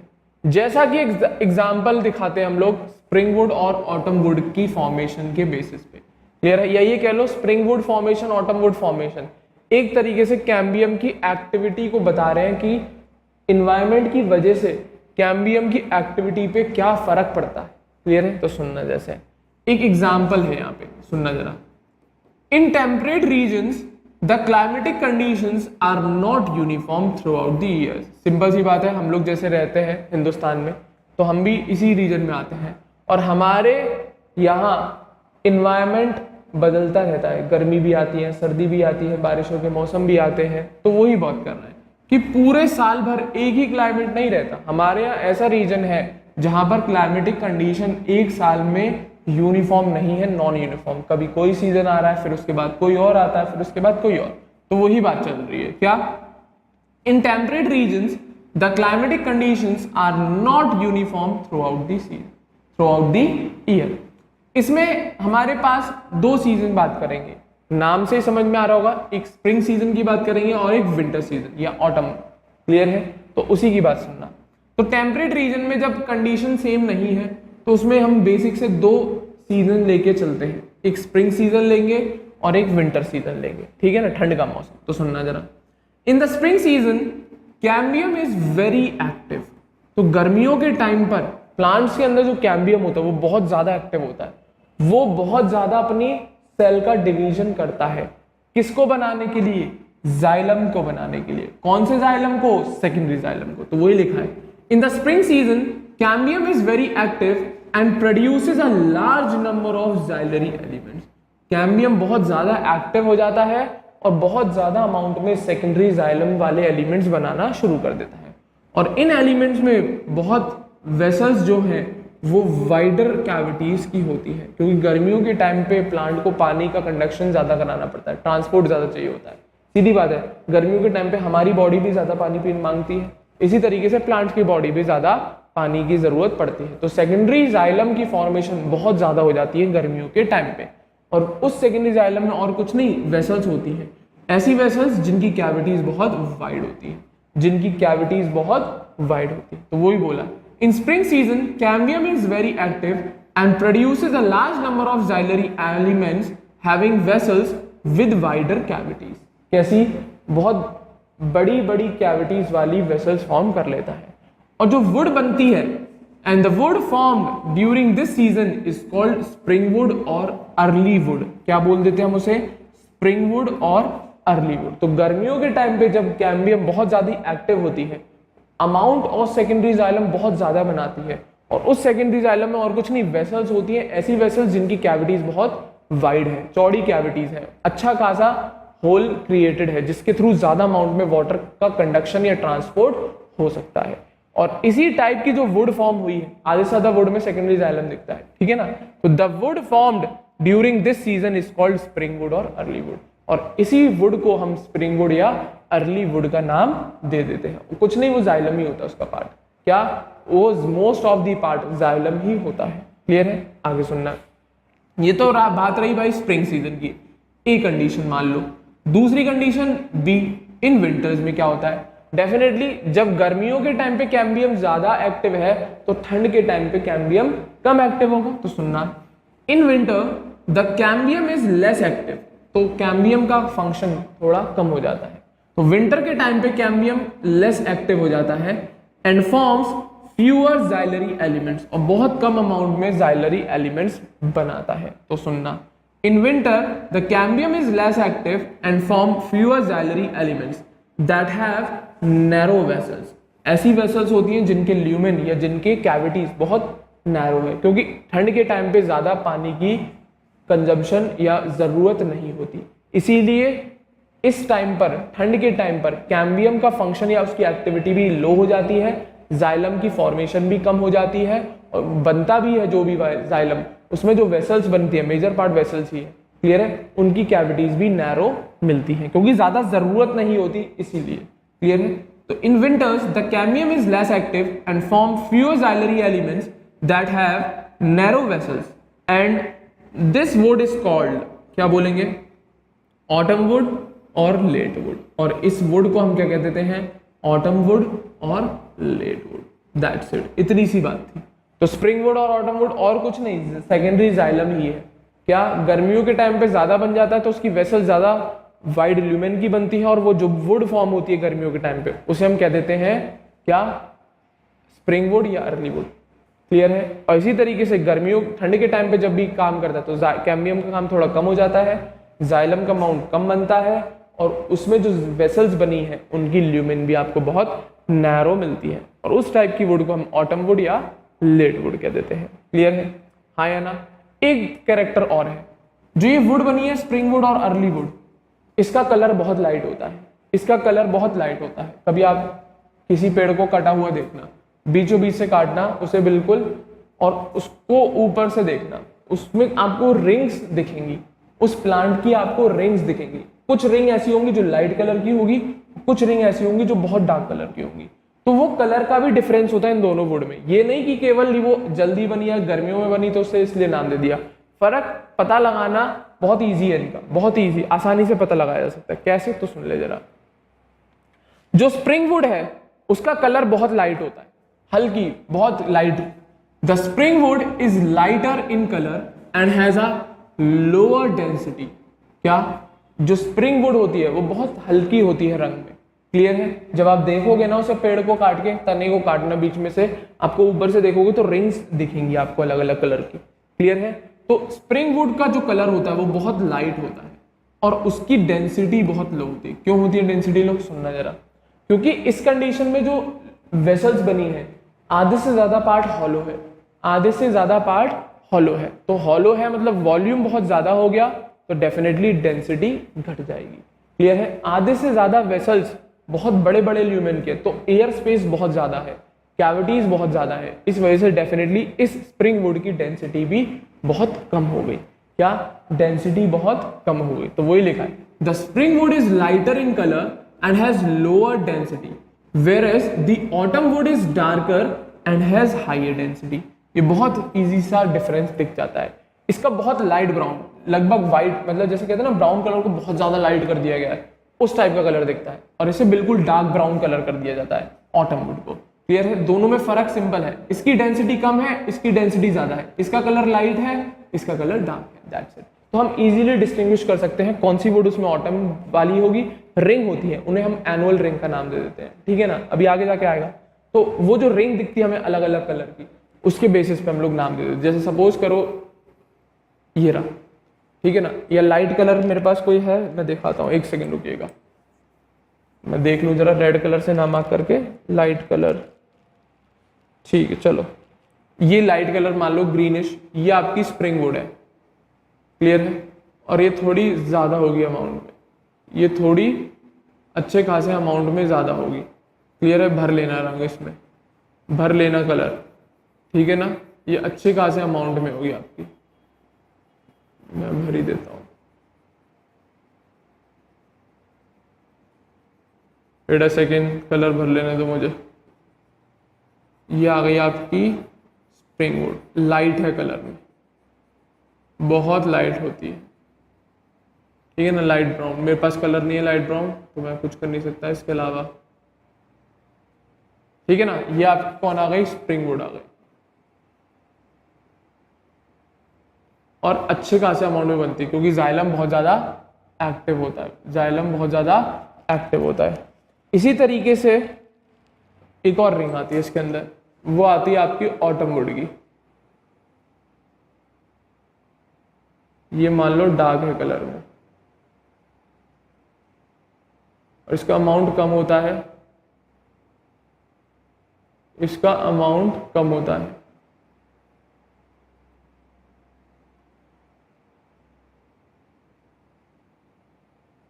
ठीक है। इसी तरीके से एक रिंग और अंदर आ जाएगी ऑटम वुड को, स्प्रिंग वुड की, फिर उसके अंदर ऑटम वुड, फिर स्प्रिंग वुड, फिर उसके अंदर ऑटम वुड। तो इस तरीके की रिंग्स दिखती है हमें, जब पेड़ को हम बीच में से काटते हैं तो सर्कुलर रिंग्स दिखती है इस तरीके की। तो स्प्रिंग वुड और ऑटम वुड को इजीली आइडेंटिफाई किया जा सकता है। स्प्रिंग वुड का कलर बहुत लाइट होता है और ऑटम वुड का कलर बहुत डार्क होता है, और इसकी स्प्रिंग वुड की डेंसिटी बहुत कम होती है और ऑटम वुड की डेंसिटी बहुत ज्यादा होती है, क्लियर है। अब डेंसिटी कैसे बताई मैंने आपको, क्योंकि स्प्रिंग वुड में जो वेसल्स बनती है आधे से ज्यादा उसमें एयर कैविटीज प्रेजेंट, बहुत बड़े बड़े ल्यूमेन के होल्स होते हैं, इसीलिए उसकी डेंसिटी घट जाती है।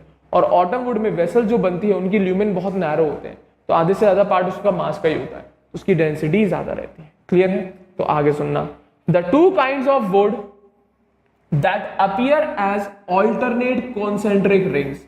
तो जब हम पेड़ को देखते हैं, उसकी स्टेम को काटा जाता है, तो उसमें जब हम ऊपर से देखें उसका क्रॉस सेक्शन, तो हमें ऐसा दिखता है कि ये स्प्रिंग वुड और ऑटम वुड ऐसा ऑल्टरनेट कॉन्सेंट्रिक रिंग्स की फॉर्म है। स्प्रिंग वुड, फिर ऑटम वुड, फिर स्प्रिंग वुड, फिर ऑटम वुड, फिर स्प्रिंग वुड, फिर ऑटम वुड, तो कॉन्सेंट्रिक रिंग फॉर्मेशन दिखती है हमें इन वुड की। तो वही लिखा है, the two kind of wood that appear as alternate concentric ring constitute an annual ring. क्या बोलते हैं उसे हम, उसकी एनुअल रिंग। एक पेयर को मिला के, एक स्प्रिंग और एक ऑटम वुड का एक पेयर है, वो पूरे साल को रिप्रेजेंट कर रहा हूं, क्योंकि ठंड और गर्मी एक एक बारी पड़ती है हमारे पूरे ईयर में, क्लियर है। तो इसको, इन दोनों को मिला के हम एनुअल रिंग बोल देते हैं, एक स्प्रिंग वुड और एक ऑटम वुड। ऐसी अंदर एक और स्प्रिंग वुड ऑटम वुड होगी, ऐसी अंदर एक और स्प्रिंग वुड ऑटम वुड होगी।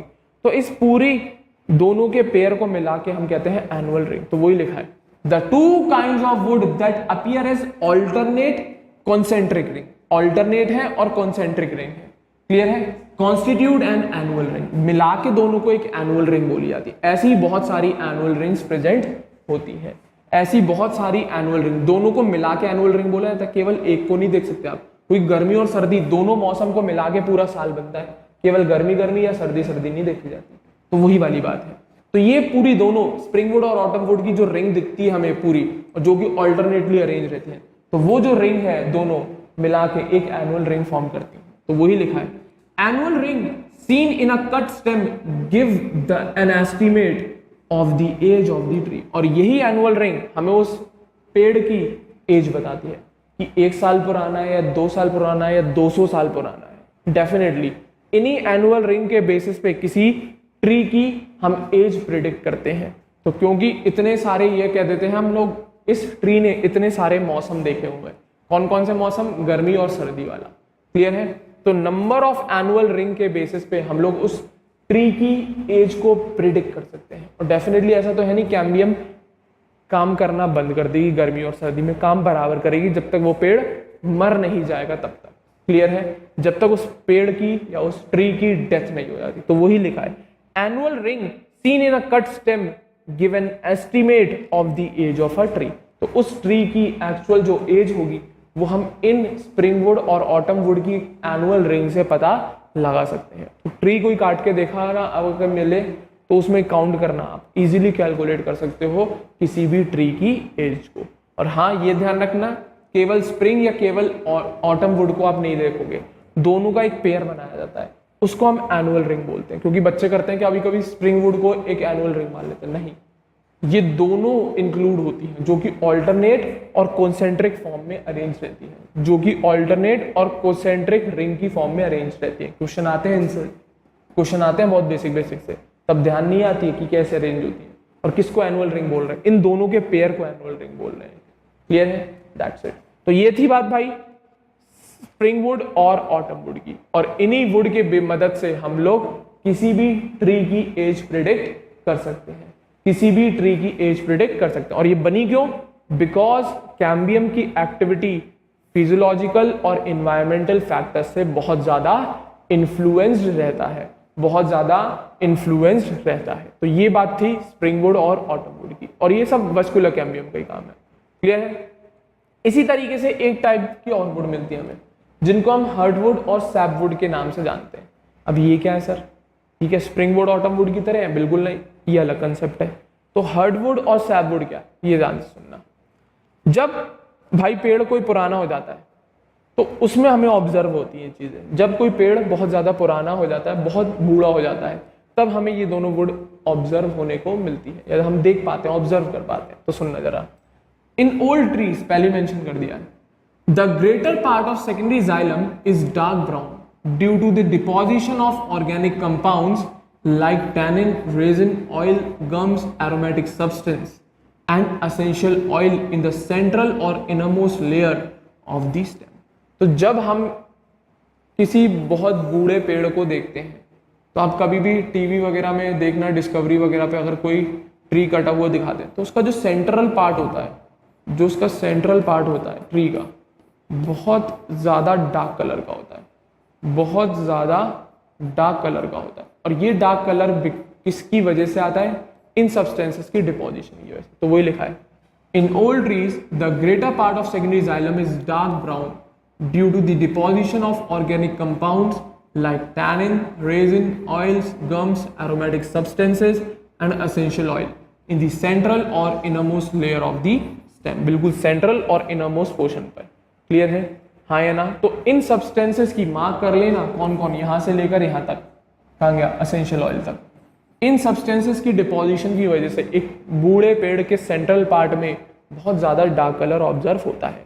आगे सुनना, these substances make it hard, durable and resistance to attack of micro organisms and insects. और इन सब्सटेंसेस के डिपोजिशन की वजह से ये पोर्शन स्टेम का बिल्कुल मजबूत हो जाता है और ड्यूरेबल होता है। क्लियर है? और साथ ही साथ ये रेजिस्टेंट भी हो जाता है, किसके? कोई माइक्रो ऑर्गेनिज्म या कोई इंसेक्ट इसे खराब ना कर दे, इसे खराब या खा ना जाए, खत्म नहीं कर दे। क्लियर है? तो मतलब ये कह लो इसको बीमारियां नहीं लगती, इस वाले पोर्शन में कोई भी बीमारी नहीं होती प्लांट के। तो ये स्टेम का वो पोर्शन है जहां पर इन सब्सटेंसेस की डिपोजिशन है, जिसकी वजह से ये पोर्शन स्टेम का बहुत हार्ड हो जाता है, बहुत ड्यूरेबल हो जाता है और रेजिस्टेंट हो जाता है। किसके अटैक के लिए? माइक्रो ऑर्गेनिज्म और इंसेक्ट के अटैक के लिए। मतलब इस पोर्शन को इंसेक्ट या माइक्रो ऑर्गेनिज्म इजीली इन्फेक्ट नहीं कर सकते, बाकी और किसी पोर्शन को भले कर लेंगे आराम से। प्लांट की स्टेम का बिल्कुल सेंट्रल पार्ट जहां पर ये डिपोजिशन है, वो इजीली इन्फेक्ट नहीं होता माइक्रो ऑर्गेनिजम्स या इंसेक्ट्स की वजह से। क्लियर है? आगे सुनना, this region comprises dead elements. आधे से ज्यादा इस रीजन में डेड एलिमेंट्स होते हैं, जिनमें हाईली डिग्निफाइड वॉल्स मिलती हैं, with highly dignified walls and is called hardwood. तो इस पोर्शन में आधे से ज्यादा डेड एलिमेंट्स प्रेजेंट रहते हैं और ऐसी सेल्स हैं जिनकी वॉल्स हाईली लिग्निफाइड है, लिग्निन की डिपोजिशन बहुत ज्यादा है, और इसी वजह से हम इसे हार्डवुड बोलते हैं। क्या बोलते हैं? हार्डवुड बोलते हैं। That's it. क्लियर है? और मेजर काम इसका कुछ नहीं, मैकेनिकल सपोर्ट प्रोवाइड कराता है किसी भी स्टेम को। मेजर काम इस वुड का मैकेनिकल स्ट्रेंथ प्रोवाइड कराना है। क्या काम है? मैकेनिकल स्ट्रेंथ प्रोवाइड कराना है। और ये जाइलम की पार्ट है। जाइलम आधे से ज्यादा वुड जाइलम की बनी होती है, क्योंकि सबसे ज्यादा डिपोजिशन जाइलम का ही होता है। तो ये मेजर पार्ट है, और ये मेनली मैकेनिकल स्ट्रेंथ प्रोवाइड कराता है किसी भी स्टेम को। डेड पार्ट है भाई, प्लांट का मरा हुआ पार्ट है, तो और किसी काम में तो आएगा ही नहीं। प्लांट का मरा हुआ पार्ट है और किसी काम में तो आएगा ही नहीं। क्लियर है? आगे सुनना। The hardwood does not conduct water. आ गया? The hardwood does not conduct water but it gives mechanical support to the stem. Important है, क्वेश्चन आता है, क्योंकि डेड पोर्शन है इसलिए कोई वाटर का कंडक्शन नहीं करेगा, किसी काम नहीं आएगा, केवल मैकेनिकल सपोर्ट प्रोवाइड कराने के काम आएगा। क्लियर है? हाँ या ना? अब सैपवुड क्या है? ये तो बात हो गई हार्डवुड की। कुछ नहीं, जो हार्डवुड को छोड़ के बचा हुआ सराउंडिंग पार्ट है, हार्डवुड को बिल्कुल सेंट्रल पोर्शन को छोड़ के, जैसा भी मैंने डायग्राम बनाया, ये बिल्कुल सेंट्रल पोर्शन है, मान लो ये क्या है, एक सेंट्रल पोर्शन है, बना देता हूँ वापस से, और ये कैसा है, डेड पोर्शन है। इसके सराउंडिंग में जो बचा हुआ पार्ट है उसको कहते हैं हम सैपवुड, और वो मरा हुआ नहीं होता है, वो जिंदा पार्ट होता है, इसीलिए वो मेजर काम करता है मैकेनिकल सपोर्ट के अलावा। तो सुनना जरा। The peripheral region of the secondary xylem is lighter in colour. क्या? तो ये भी जाइलम का ही पार्ट था, बस इस जाइलम में किसकी डिपोजिशन हो गई, वो सारे सब्सटेंसेस की। क्लियर है? इसी वजह से ये पोर्शन डेड है और इसी वजह से इसे हार्डवुड कहते हैं। बट जो बचा हुआ पेरिफेरल पार्ट है सेकेंडरी जाइलम का, वो कैसा है, कलर में लाइट है। क्लियर है? और उसे हम क्या बोलते हैं, सैपवुड, और वो डेड नहीं होता, लिविंग होता है। क्लियर है? तो भी लिखा है the peripheral region of the secondary xylem is lighter in colour and is known as the sapwood. Clear है? It is involve in the conduction of water and mineral from the root to leaf. और यही portion, यही जो sapwood है, ये जो surrounding में light portion बना है इस हार्डवुड के, यही मेजर कंडक्शन कराती है पानी का। हार्डवुड तो किसी काम ही नहीं आती, केवल मैकेनिकल सपोर्ट प्रोवाइड कराती है वो प्लांट को, केवल और केवल मैकेनिकल सपोर्ट प्रोवाइड कराती है वो प्लांट को, और किसी काम नहीं आती। मेजर जो काम होता है पानी का कंडक्शन का, जब प्लांट बूढ़ा हो जाता है, जब उसकी सेकेंडरी ग्रोथ भी कंप्लीट हो जाती है, तो वो सैपवुड कराती है मेजर कंडक्शन ऑफ वाटर। तो सेकेंडरी एलिमेंट, सेकेंडरी जाइलम का सेंट्रल पार्ट काय में कन्वर्ट होता है, हार्डवुड में, और पेरिफेरल पार्ट काय में कन्वर्ट होता है, सैपवुड में। सेंट्रल पार्ट जो हार्डवुड है वो किस काम में आती है, मैकेनिकल स्ट्रेंथ, और sapwood major conduction of water and mineral from the roots to the leaf. That's it. तो ये दो टाइप की वुड पढ़ानी थी, वो मैंने आपको कंप्लीट करा दी, जो कैम्बियम की वजह से बनी है सेकेंडरी जाइलम की, जो क्योंकि कैम्बियम नहीं तो बनाया सेकेंडरी जाइलम, और उसी में चेंजेस हुए तब बनी है वाली। ठीक है ना? तो उम्मीद कर रहा हूँ समझ में जरूर आया होगा। क्लियर है? हाँ या ना? तो ये बात हो गई भाई spring would, autumn would and hardwood and sapwood की। क्लियर है? हाँ या ना? तो उम्मीद कर रहा हूँ सारी चीजें क्लियर होंगी, बेसिक्स है, रीड कर लोगे तब भी आ जाएंगी। ठीक है ना? तो उम्मीद कर रहा हूँ सबको समझ में आया होगा। तो इस सेशन को अपन यहीं पे एंड कर रहे हैं, इस सेशन को अपन लोग यहीं पर एंड कर रहे हैं। उम्मीद कर रहा हूँ आप लोगों को डेफिनेटली सारे पॉइंट्स क्लियर होंगे। तो ये भी उम्मीद है आपसे कि नोट्स भी आप बनाते जा रहे होगे साथ। क्लियर बच्चों? तो अगले सेशन में एक नए टॉपिक के साथ मिलता हूँ। ठीक है ना? और वीडियो पसंद आया हो तो ज़रूर लाइक करें, और हमारे चैनल अग्रबंधु ज्ञान केंद्र को सभी बच्चे ज़रूर सब्सक्राइब करें। क्लियर है? तो अगले सेशन में एक नए टॉपिक के साथ मिलता हूँ जिसका नाम है कॉर्क कैम्बियम। दिखा भी देता हूँ, ये रहा। अब मैंने बोला था सेकेंडरी ग्रोथ में दो टाइप के टिश्यू काम करते हैं, एक vascular cambium and second one is cork cambium. तो अगले सेशन में मैं इस कॉर्क कैम्बियम को कवर करूंगा। क्लियर है?